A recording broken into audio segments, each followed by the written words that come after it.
What's up, everybody, and welcome back to another episode of Lockdown 23-1. And today, ladies and gentlemen, we're going to be talking about the notorious prison dump game.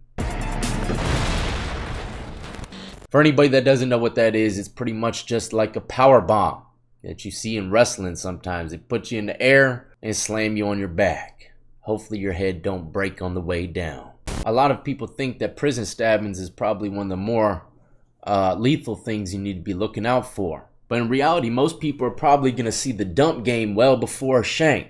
And you know, people use this stuff on the streets as well. You know, scoop them up and slam them on the ground. But in prison, it's a little different. Because you know, whatever you're going to slam that dude on, it's either going to be steel or concrete. And it ain't your normal concrete. This stuff is like, it's like salt-treated, pressure-treated wood, but for concrete.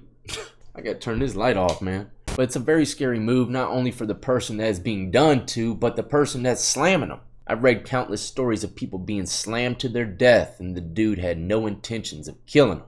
And I'm going to tell you a crazy prison story to go with this one, all right? This was in Deep Meadows, a dorm. It was a dorm prison because it was reception at the time. Now it's a main prison. I don't know what level it is, but when I was there, it was just reception. We were there for a few months, and that was it. But there was a lot of crazy stuff going on in that damn prison, man. I'm talking about it was wide open. No structure whatsoever. I seen people getting chased around the yard with shanks. Seen dude get robbed and beat up and stripped of all his jewelry right there in front of everyone. It was just a wild-ass camp. It was the first time I ever smoked weed in prison. It was the first time I ever learned how to make a tattoo machine.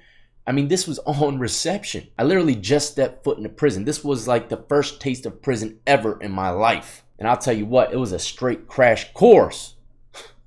No holding back. I mean, I learned everything from those few months. Went to the hole for the first time.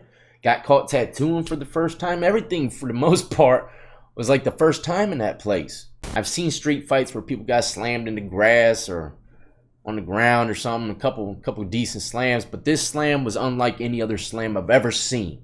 So the argument these two guys got into was over disinfectant. For anybody that's been in prison, you know, some places they're very shisty with cleaning materials. So when we get disinfectant, we like to cut it and try to share it between, you know, aisles or whatever. And this time, I guess the dude gave him too much cut. You know, too much cut. He wanted more cleaning fluid in it because the dude said it was just water, smelled like just water.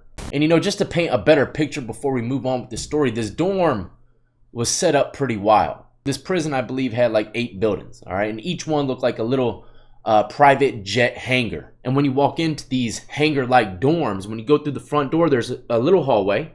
The booth is on the right, and you can take a left. There was a smoking section. I'm sure all this has changed now. You know, this was years ago, but there was a smoking section right by the front door with a bunch of ashtrays on the wall. And on the weekends, this room that they gave us to smoke in, it would have so much smoke in it that you can't even see the person in front of you. And that's where everyone went that didn't want to get a write-up to smoke, right? You're allowed to smoke there. You weren't allowed to smoke inside the dorm, but everyone did anyway, including myself. There'd be hundreds of butts around the poker table by the end of the night. Anyways, you're going down this little skinny hallway. It's probably about 20 feet long. Okay, you got the little cutway where the smoking area is. You got the CO's booth right here on the right-hand side, and then you go into the dorm. It opens up. It's like a hangar, and there's about 6 rows of bunk beds. As soon as you go past the little smoking section, you see the bunks. You're going to see the showers to your left. I think it was like a 10-man shower. No barricades. You're going to see about 20 toilets. No barricades. No, everything's just wide open showers and toilets. And right in front of these showers was something that was probably the last of its kind in this state. They had a damn pool table. A pool table.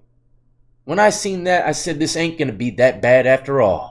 And I've seen some crazy shit happen over that pool table. I've seen people get in fights with the pool sticks, throw the pool balls, hitting someone that wasn't even supposed to be hit with the pool ball. I've seen a dude bite a piece of ear off of someone over that pool table. Anyways, so yeah, you got the showers, you got the pool table, you got the guard booth, and you got the wave of bunks. And at the very back is a door. Each building has their own yard, little yard. And in this yard was a weight pit as soon as you went out. On the left-hand side was a horseshoe pit. Can't believe it. Pool tables and horseshoe pits. Well, go around the corner, you got a volleyball court as well. I couldn't believe what I was seeing, and the next prison that I went to definitely didn't have any of that shit. Had a weight pit, but that was about it. Now, back to the story. I apologize for that long Van Gogh painted description. So like I was saying, the whole argument was behind some disinfectant, bleach, something along those lines. Dude wanted some more chemicals in his squirt bottle. Long story short, the guy that wanted the chemicals went to shoot in on the guy's legs. Dude scooped him up and slammed him on the ground. Seemed like just a normal slam, but this guy wasn't getting up.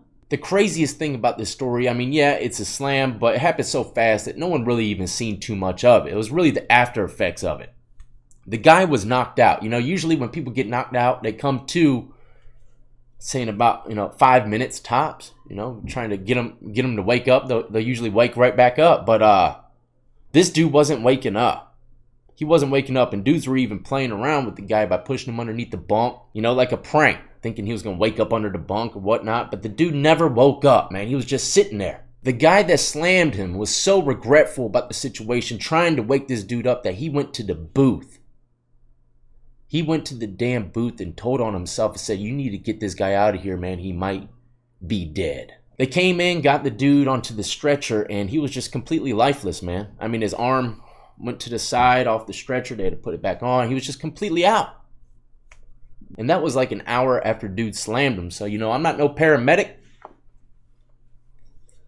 but I think that might have been the first time I ever seen someone get bodied in prison. But the point of this story is for y'all to realize, especially those fighters out there, that accidents happen. I've interviewed people that killed someone with one punch. I've seen people's head get caved in from a punch.